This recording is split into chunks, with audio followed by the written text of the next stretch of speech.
যে নির্দেশের কথা বলছিলাম, কারণ ফিরহাদ হাকিম যে মন্তব্যটা করে ফেলেছেন ফিরহাদ 30-তে গিয়ে, সেটা নিয়ে কিন্তু ইতিমধ্যেই রাজ্য রাজনীতিতে একটা বাগবিতণ্ডা শুরু হয়ে গিয়েছে।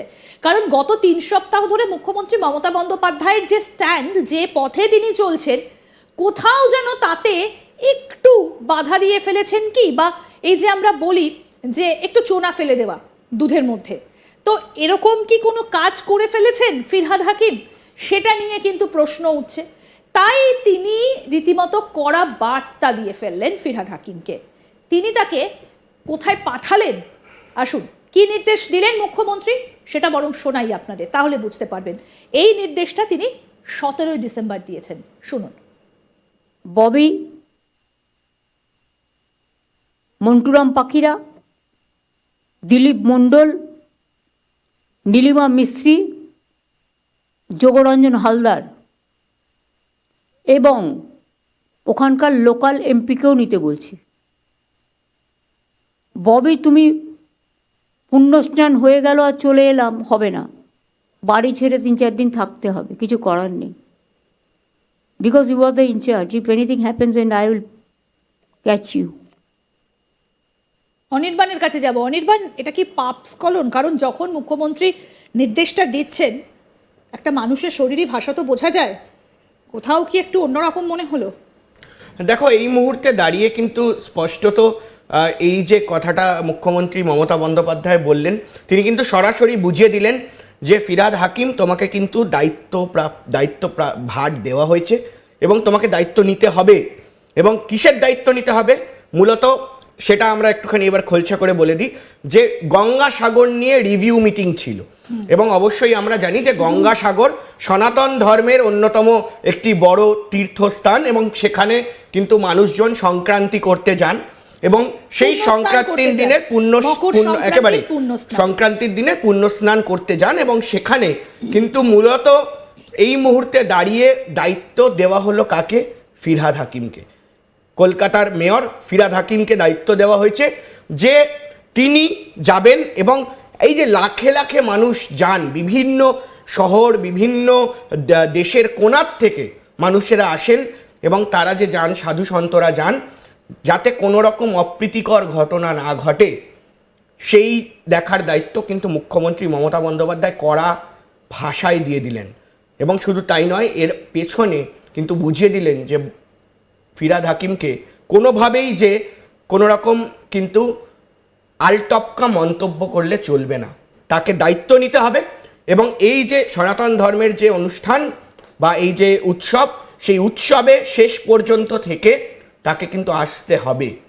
এবং মূলত সেটা মমতা বন্দ্যোপাধ্যায়ের মাস্টার স্ট্রোক কিনা সেটা কিন্তু এই মুহূর্তে উড়িয়ে দেওয়া যাচ্ছে না। কারণ মুখ্যমন্ত্রী মমতা বন্দ্যোপাধ্যায়, আমরা যেটা দেখেছি যে তিনি নিজেও বলেছেন, এবং তার পাশাপাশি বহু রাজনীতিবিদ যারা রয়েছেন তারা বারবার করে বলেন যে মুখ্যমন্ত্রী মমতা বন্দ্যোপাধ্যায়ের কিন্তু বেশ কয়েকটি মাস্টার স্ট্র্যাটেজি থাকে। এবং আমরা দেখেছি নির্বাচন আসার আগে কিভাবে মাস্টার স্ট্রোক তিনি বিভিন্ন বিষয় নিয়ে দিয়েছেন। 2024 সালের নির্বাচন, লোকসভা নির্বাচনে পশ্চিমবঙ্গে সংখ্যাগুরু হিসাবে কিন্তু মুখ্যমন্ত্রী মমতা বন্দ্যোপাধ্যায় বার করেছেন, যেখানে 18টি সিট বিজেপির ছিল। এবং তারপর কিন্তু আমরা দেখলাম যে একের পর এক, মূলত আমরা এটাও দেখেছি যে 2026 সালের নির্বাচন আসছে সামনে, এবং তার আগে বেশ জল্পনা উঠেছিল যে দলে একদম বদল হয়ে যাবে, রদবদল হবে, বিভিন্ন তরুণ নেতা নেত্রীদের দায়িত্ব দেওয়া হবে। কিন্তু সেখানেও কিন্তু মুখ্যমন্ত্রী মমতা বন্দ্যোপাধ্যায় নিজের হালটাকে ধরে রেখেছেন, এবং নিজের যে একেবারে কিন্তু কোনোরকমভাবে লুজ ছাড়ছেন না কাউকে। মূলত সে জায়গায় দাঁড়িয়ে এই মুহূর্তে যেমনটা বলছিলাম যে মুখ্যমন্ত্রী তিনি কিন্তু কড়া বার্তা দিয়েছেন, এবং সূত্র মারফত খবর দলের তরফ থেকে ববি হাকিম বা ফিরহাদ হাকিমকে বলা হয়েছে যে তিনি যেন কোনো রকম আলটপকা মন্তব্য না করেন, এবং কোনো রকম সরকারি বেসরকারি অনুষ্ঠান যেগুলো রয়েছে সেগুলোতে এখন অ্যাভয়েড করে চলেন, যাতে কোনোভাবেই না এই ধরনের আলটপকা মন্তব্য তার মুখ থেকে বেরোয়।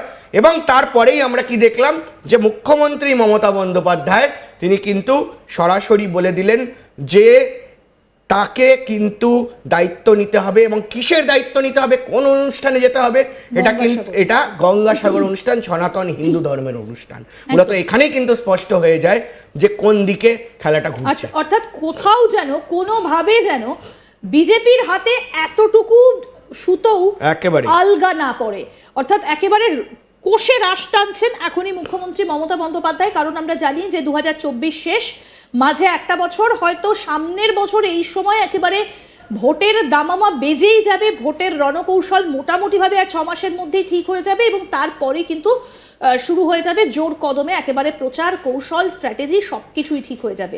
আর এইরকম একটা ভাইটাল সময় অনির্বাণ, আমরা জানি যে আগামী 6 মাসের মধ্যে হয়তো কর্পোরেশনের ইলেকশন রয়েছে, একেবারে। সেখানেও কি কোথাও একটা ববি হাকিমের জনপ্রিয়তায় টান পড়লো? কারণ আমরা দেখেছি যে বাংলা পক্ষের তরফ থেকে একটা প্রতিবাদ জানানো হয়েছিল গত কয়েকদিন আগে এবং সেখানে বলা হয়েছিল যে আমরা একজন এই রকম মেয়র চাই না যিনি এই ধরনের কথা বলছেন। একেবারে দেখো, বাংলা ভাষাকে অপমান করলে ওই বাংলা পক্ষ সবসময় সব কটা বিষয়ে আমরা দেখেছি যে এগিয়ে আসেন এবং সে জায়গায় দাঁড়িয়ে মূলত এই মুহূর্তে কিন্তু কলকাতা মিউনিসিপ্যাল কর্পোরেশনের যে নির্বাচন, সেই নির্বাচন রয়েছে 2025 সালে এবং শুধু তাই নয়, বিভিন্ন মিউনিসিপ্যালিটি মানে একেবারে বলা যেতে পারে যে বিভিন্ন পৌরসভা যেগুলো রয়েছে জেলায় জেলায়, সেখানেও কিছু জেলায় কিন্তু নির্বাচন রয়েছে। ফলে তার আগে মমতা বন্দ্যোপাধ্যায় কিন্তু কোনোভাবেই চান না যে তার দলের থেকে কেউ বেরিয়ে এসে এই ধরনের মন্তব্য করুক এবং তার পাশাপাশি কিন্তু তিনি কোথাও গিয়ে বুঝতে পারছেন যে এই মুহূর্তে দাঁড়িয়ে বিজেপি বা ভারতীয় জনতা পার্টি বা নরেন্দ্র মোদী বা অমিত শাহর দল বা শুভেন্দু অধিকারী এই মুহূর্তে কিন্তু এই যে সনাতন ধর্ম এবং ধর্মের যে রাজনীতি, সেই রাজনীতিটা কিছুটা হলেও করার চেষ্টা করছে এবং সে জায়গায় দাঁড়িয়ে হিন্দু যে ভোট রয়েছে সেই ভোট যদি ঘুরে যায় তাহলে মুখ্যমন্ত্রী মমতা বন্দ্যোপাধ্যায় বুঝে গিয়েছেন যে কোথাও গিয়ে কিন্তু সমস্যা সৃষ্টি হতে পারে এবং সেটা 2025 সাল এবং 2026 সাল দুই ভোটেই সেই প্রভাব কিন্তু পড়তে পারে।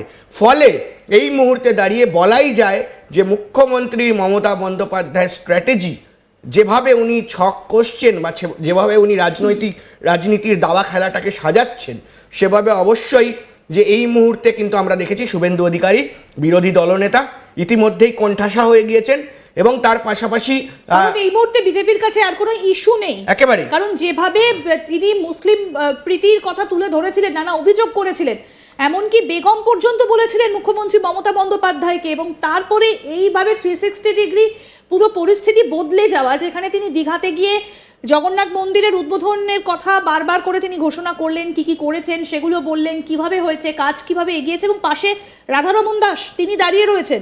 সুতরাং সেখানে তো আর বিজেপির কিছু বলারই থাকে না, কোনো অভিযোগ পাল্টা অভিযোগের জায়গায় থাকে না, একেবারে কোনো জায়গায় ছাড়েননি এবং সে জায়গায় দাঁড়িয়ে কিন্তু এটা কিন্তু একটা বড় চাল মুখ্যমন্ত্রীর। তবে এই মুহূর্তে দাঁড়িয়ে যেটা ফিরহাদ হাকিম বলেছে সেটা নিয়ে কিন্তু অনেকেই নিন্দা করছে।